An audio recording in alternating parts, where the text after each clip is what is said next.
Hello everyone, this is R3567. Last episode we dealt with some people. This episode we're continuing on. This person seems to know something.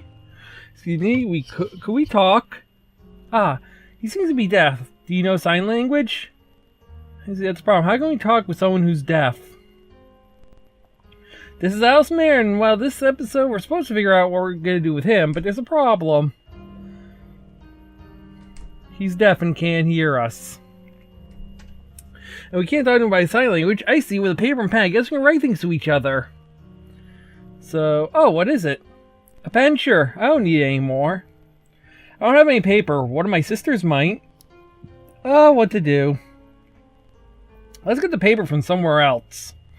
See how we get the pen, and then we're going to get some paper, and then we're going to write our answer to the person. That person's going to hopefully understand us, and then we'll get what we need, and then we'll move on. Sounds like an easy idea. Paper? Yes, certainly. I just have this writing paper. Oh my, it's you. I'm looking forward to your book being completed, you know. This again? Oh well, thank you very much. I had to do that. But yeah, we got pen, paper. And you can see all the stuff we got right now. We got a lot of stuff. But all this is going to be useful. Okay. Hold on. Do you know anything about what's going on? He's writing. This isn't the language they speak here. It'll be fine. I'll be fine. You only know the one language, right? Yes, I haven't taught you. It's too soon for your children to do that kind of study. I'll give it a shot. Give me some time. And soon. Alright, here we go. There's a detective who talked to each person here. But suddenly the lights went out and his throat was slit. Seems he had poor hearing. Before he died, there were 5 people in the room. Same ones here now. We'll call them A, B, C, D, and E. They're asked what they were doing before the murder. Hey, I was doing some reading here, and it suddenly went dark and I dozed off. I didn't know he was dead until I woke.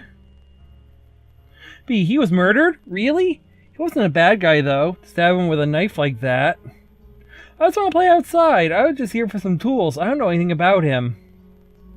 Calm down. I can't believe he was dragged here. Those footprints are big, so it must have been a man. Yeah, I was here, but I left right away. He wasn't even here then. I know the answer, but you have to answer it. It has to be someone else who interferes with the heart. There are 2 culprits. Good luck. Well, the only ones that seemed to know anything was B and D. So, if you have a sneaking suspicion it's B and D, it might be right. Gotta write the 2 culprits on this paper. What should that do? You write B and D. Right, I explained it and he seems to understand. It should be fine now. Killing a person, what an awful thing to do. Yeah, that was an easy thing. Let's go. Now, before you go through that door up there, let's go back first. There's something that appeared in the room we started in now. We can do that now. Let's get a safety save. No, it's nothing. I just feel a little odd. We're not going to get too close to that, but we're going to touch it. Because we can. So anything different about him? Just noticed. It's a she now. What an odd boy. Very odd. I'm a bit lost. Would you mind guiding me? It's fine. You should be able to see the way. I can't see too well. Me? I'm Fiona. I think that was it. You. Yes, you smell like tears. I'll call you Crybaby. No, I have no soul anymore. Just little teeny shards. It's all his fault. All of it. Even the fact I won't be reborn. Yes, yes indeed. He's always been that way. Letting his hair grow long? I'm sure he learned how to cut it a long time ago. Honestly, it's so wimpy of him to be unable to forget. He needs to break things off. He's not going to get anywhere dragging around all that weight. Not even knowing that, for all his smarts, it pisses me off. He's an idiot! He is! Stupid, stupid moron! Ugh. What? No, I'm not heavy. Sure, I did eat a lot, but I kept things under control. Let's go. Come on. Okay, I can tell you that's not teacher. Might be a sibling. A burgundy storybook. There's a little house deep in the woods. In this little house lived a mother, a father, and a girl. The lives are very needy, but the mother and father were kind, and the girl could put up with hunger. It happened very suddenly. Her mother, as if a changed person, began treating her daughter coldly. As soon as the father went out, her mother dragged the little girl out into the woods and told her this. There's no more food for you. You can't come back home. The woods were dark and she didn't know her way back. The girl closed her eyes and thought. Why? Is it because I was meek? That's why there's no food for me? As she mumbled to herself, a lone boy talked to the girl. I'll be strong so you can be weak. The girl was terribly surprised and she said, yes, that's right, before falling asleep. The girl renounced having to face up to herself. Boy, that sounds familiar. A Vermilion storybook. By the way, always follow the blood path. There's a white house near a flower garden. In this white house lived a mother, a father, and a girl. The father rarely came home to the house. The mother was old and frail, so the girl did various tasks in her stead.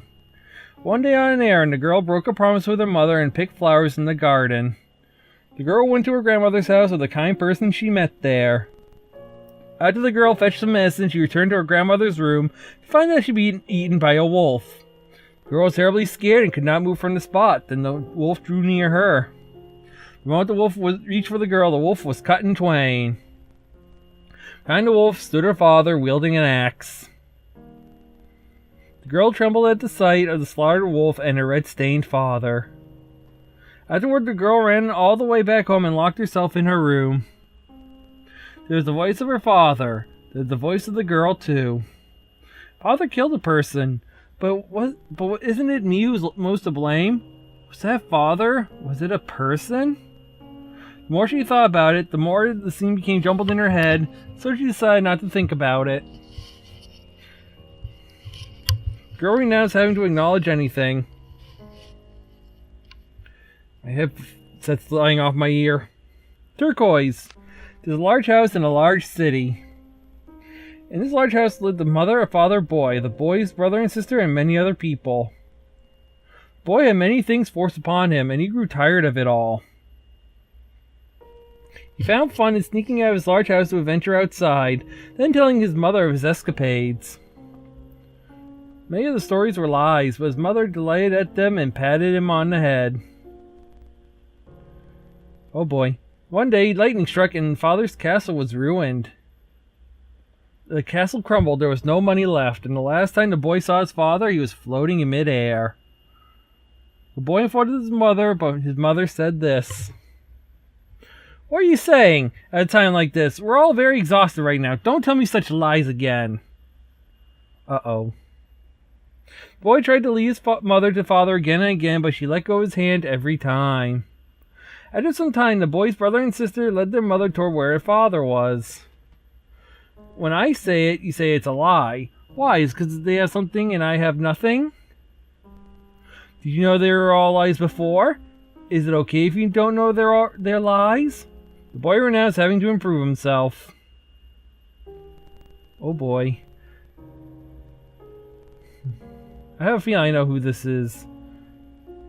There's a little town deep in the woods. Yep. In this little town there lived many people.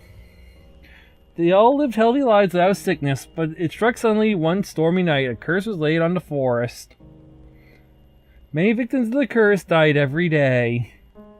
But a single girl did not fall victim to the curse. Many people felt pity for the girl who had lost her family to the curse and invited her to their homes. Yet the curse came once more, and the girl lost another family. After losing a fifth family, she met a person in a church who offered her an apple. This apple carries the curse of death. With this, you can go to heaven with the rest of them. But the girl refused, and that person too died of the curse. The girl deeply regretted not eating that poison apple. Soon the girl began to harbor a hatred for the living. The girl renounced having any attachment to life.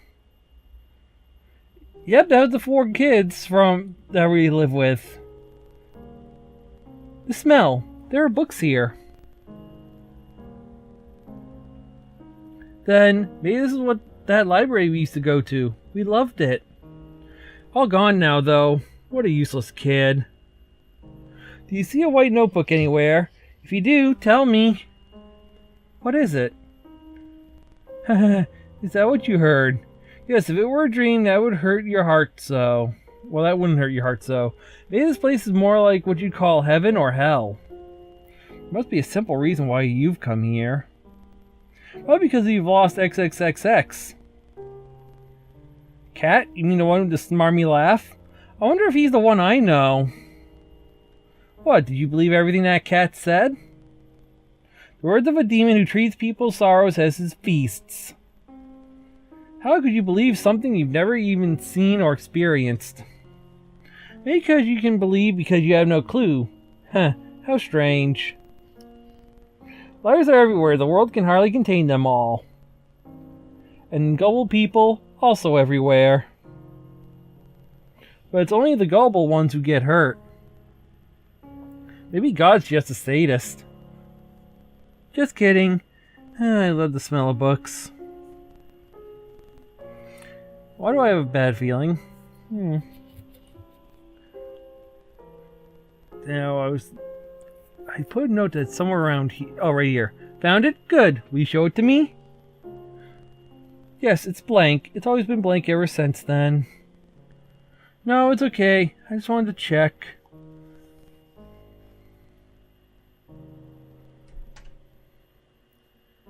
Huh, interesting room. Very interesting room. Looks like we're here. It's the sky. A sky of souls. This is where they are reborn. Both eaten souls and souls that lose their power can be reborn. But I'm too way down to fly, so I can't. Yes, some choose to keep going even when they're nothing but a soul. A fantastic power can be turned into an equally awful power. But don't you think it's better to be reborn and to cling to one thing? You know, it's impossible to get a crumpled paper back to being creaseless. It's no good for me. I've lost my soul and my sparkle. Think that he's family, my only connection. Oh, but I'm shameful myself. You should grow to be people who can break away. Renouncing facing oneself. Renouncing acknowledgement. Renouncing improving oneself. Renouncing attachment to life. And he renounced taking notice of anything around him. What you're about to see is the fate of a person who ends up that way. It's all right. Even if you feel you're as unhappy as can be now, there's lots of happiness to be had. You're still children, yes? Not adults yet. Yes, so you always need something to be looking ahead. There's no point in looking behind. It's all up to you. In the end, I hope we can meet again. Good night, crybaby. Hey. Hey. Are you okay? You've been spacing out. Well, as long as you're alright, hurry and open that door. Yep, we got crumpled paper. That's the whole reason why we did that. Amazing, huh? But yeah, we gotta go on next episode, so we're gonna do that. I hope you have fun, and I'll see you on the next one where we continue on. See you then.